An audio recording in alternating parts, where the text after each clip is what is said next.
Good morning. Welcome to my class. Ngasi amuk aikhoi nahan gi tawkhiba wari macha dugi makha satharasi. Aduna aikoina nahan tawkhiba wari macha si aigi thahodraba haitup lalu hairiba Maharaj Kumari Binodini gi wari macha sini. Wari macha sigi ahan part aikhoi loikhre. Ahan part ta kadai phawba tawkhige haibdusu nimshinge. Aduga ngasigi oinadi aikhoi part 2 page na mekhina light 2 yengabadi page 60 61 page anishi ngasigi oina tawbani aduga wari macha asi nahan aikhoi kadai phawba tawkhre haibadu ai khajitang ningsinge wari macha asi da khigi mathau yamna chinbi manbi social welfare degi ko khigi samaj ki damukta seba tawribi nupi leshabi ani khaklaga pofam phamibi ahal singda makhigi samtu khara thamjaramge furit lonbi naba haidana haijabelaki adubu kithen phamibi ahal anina yaraktrabada khwaidigi ahal oina shinju yondana phamjariba ahal duna koshilaga karigino haina hangbada ekhigi huji chainaga Bharat ka lan suknariba asida makhoina lay mafam adu yamna ingba mafam oiba maramna mafam aduda thana nabagi furitni haidana haiki maduda ahal aduna yamna mana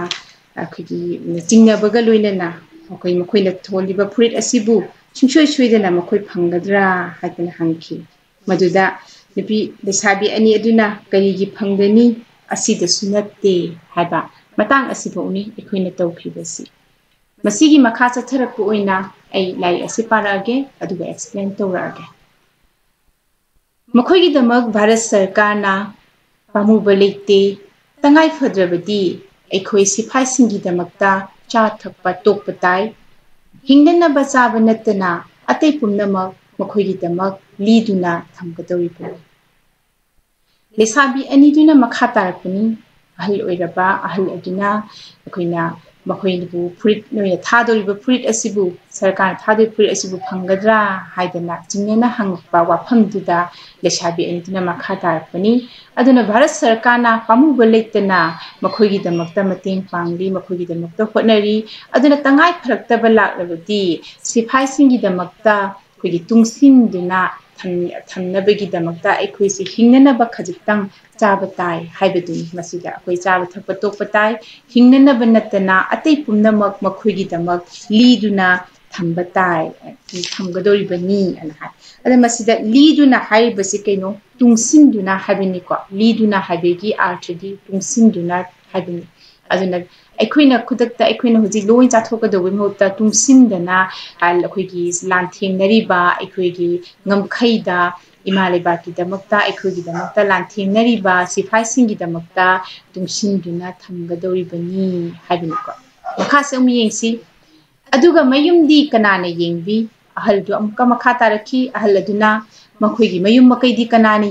yengbi haidana matu machadi kanana thakpi habidi yokpi chana thaknanaba yengsinbiba yokpiba adubuni thakpi bage na hangise mayumdi kana matu machadi kanana thakpi adusu Bharat Sarkar na sabi ani duna amukhumaki madusu Bharat Sarkar na thakpi haidana ko hanubi wakhal tawi hairei ibina tawbagumba oirabadi ibena haibagumba oirabadi karigi warugani adubu ibema hanubi aigumbana tawbayaba karidi ahaladu siphai singi damakta mateng panglami aduna man hangki manadi philon badu haiba natrabanina aduna mahakna tawbayaba kogi hanubi aigumbana tawbayaba kari thabak lege haidana lesabi aniduda hangaki kari leitani iben lekai mi ayamba loina furit amamamgi lang thanambani lesabi aniduna makha taraki lekai gi yumthung ayambada ko khigi ayambada furit amamamgi lang loina thanambani ibina hayeng nganta satuna aroiba singdo khomlaga iben gi pohumda thambiramu aikhoi loba lakjage asi hairaga mathu simbi lesabi anido thuna yangna chakki नुपी लेसाबी अनी अदु कई हारमी अहनदुदा अहल ओइरबा कोई सही यामलबा अहन सही हुंपुत्रा हेंजललबदुना माना कईगुंबा खरादी तौनिंगबा माना हईबा कई लेगे हाइना हंजबा मतमदा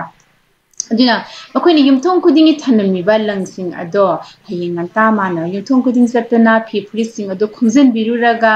अखोइगी अहल अदुगी पोफमदा थंबिरमनबगी दमक्ता हायरमखी अदुगा मखोइना हयेंग लौबा लाक्चगी हाइदना मसी हायरमलगा लेसाबी अनी अदो यामना थुना यांगना चटकी सही हुंफुतरा सुरेबी अहल अदो मैहाक फम्मी तुमिन्ना अदुगी तुंगदा पोट लुइसिनबा हौरे अनी अदुना हंगलई अहल अदु ngahaktang wakal khalaga tuminna ma phamle ma ki sahi hoje koi khangi humputara surebini ko ahal adu aduga maha mapot masei du ma loshinba hore aduda maha na pot isilpa o hobasida horpasida phaminari ba koi pot insang na piyoli ba ani duna haire kedeure imahal pot loisinba horeti asuk nanna karigino imahal aduna pot loisinba asuk nanna horabudi kei tore haidana hange kashu tawde tapna ahal aduna khumlei kashu tawde haidana hojikna purit khomluragera asi hairaga karimnaduna noklei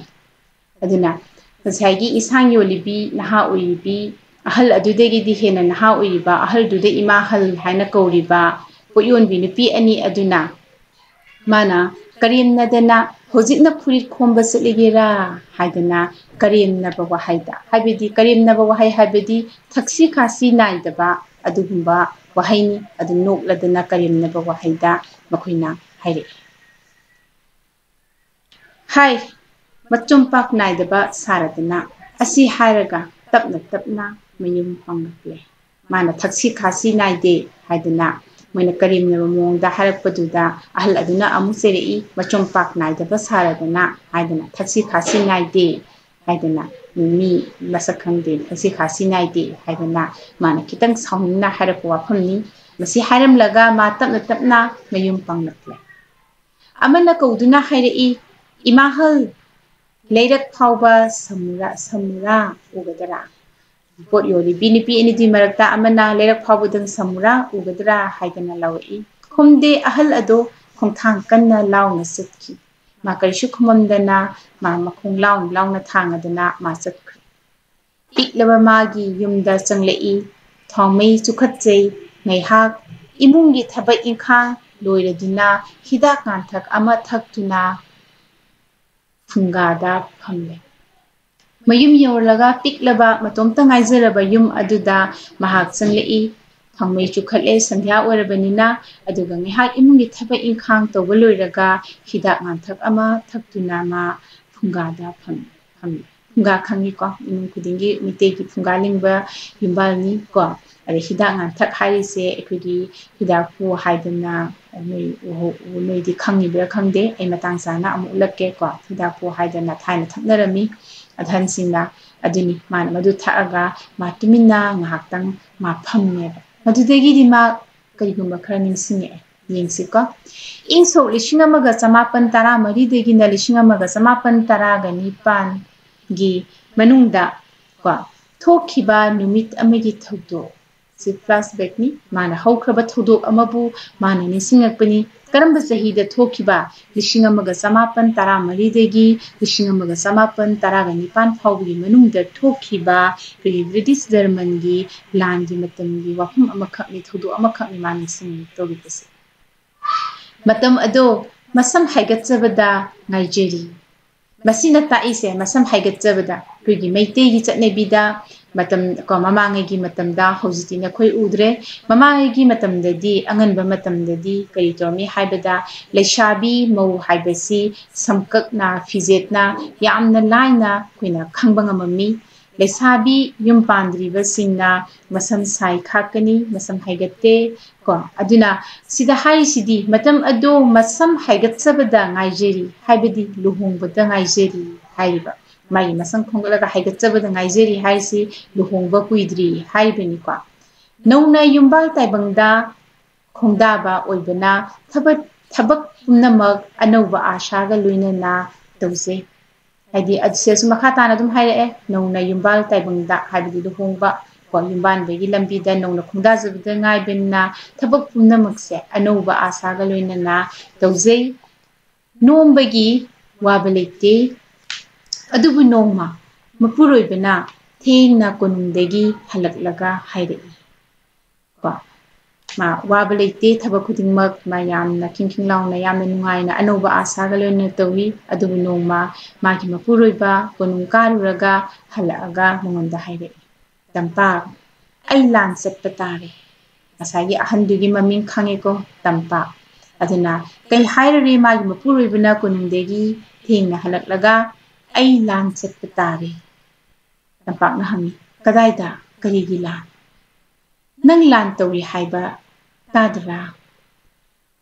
ꯇꯝꯄꯥꯛꯇꯤ ꯏꯆꯝ ꯆꯝꯖꯕꯤꯅꯤ ꯀꯗꯥꯏꯗ ꯀꯔꯤ ꯇꯧꯔꯤ ꯈꯪꯖꯗꯦ ꯃꯥꯒꯤ ꯄꯤꯛꯂꯕ ꯁꯪꯁꯥꯔ ꯑꯗꯨꯗ ꯏꯆꯝ ꯆꯝꯅ ꯂꯩꯖꯔꯤꯕꯤ ꯃꯌꯨꯝ ꯄꯥꯟꯕꯗ ꯉꯥꯏꯖꯔꯤꯕꯤ ꯇꯝꯄꯥꯛꯅꯤ ꯑꯗꯨꯅ ꯃꯥꯡꯅ ꯍꯪꯉꯛꯏ ꯀꯗꯥꯏꯗꯅꯣ ꯀꯔꯤꯒꯤ ꯂꯥꯟ ꯃꯗꯨꯗ ꯃꯄꯨꯔꯣꯏꯕꯅ ꯄꯥꯎꯈꯨꯝ ꯄꯤꯔꯛꯏ ꯅꯪ ꯂꯥꯟ ꯇꯧꯔꯤ ꯍꯥꯏꯕ ꯇꯥꯗ꯭ꯔꯥ ꯍꯥꯏꯗꯅ ꯇꯥꯏ ꯑꯩꯈꯣꯏꯒꯤ ꯁꯤꯗ ꯇꯧꯕꯁꯨ ꯅꯠꯇꯅ ꯅꯪꯗꯤ ꯀꯔꯤꯒꯤ ꯁꯥꯍꯦꯕꯀ ꯖꯔꯃꯟꯒ ꯁꯣꯛꯅꯕꯅꯤ ꯍꯥꯏꯕꯗꯥꯏꯅꯦ ꯀꯗꯥꯏ ꯑꯩꯈꯣꯏꯒꯤ ꯁꯤꯗ ꯑꯩꯈꯣꯏꯒꯤꯗꯅꯤ ꯑꯩꯈꯣꯏꯒꯤꯗꯗꯤ ꯀꯩꯁꯨ ꯇꯧꯗꯦꯅ ꯇꯝꯄꯥꯛꯅ ꯃꯈꯥ ꯇꯥꯔꯛꯏ ꯃꯥ ꯂꯥꯟ ꯇꯧꯔꯤ ꯍꯥꯏꯕꯗꯤ ꯇꯝꯄꯥꯛꯁꯨ ꯇꯥꯏ ꯑꯗꯨꯕꯨ ꯇꯧꯔꯤꯕ ꯂꯥꯟꯁꯤ ꯀꯔꯤꯅꯣ ꯍꯥꯏꯕꯗ ꯁꯥꯍꯦꯕꯀ ꯕ꯭ꯔꯤꯇꯤꯁꯀ ꯖꯔꯃꯟꯒ ꯁꯣꯛꯅꯕ ꯂꯥꯟꯅꯤ ꯑꯗꯨꯅ ꯀꯗꯥꯏ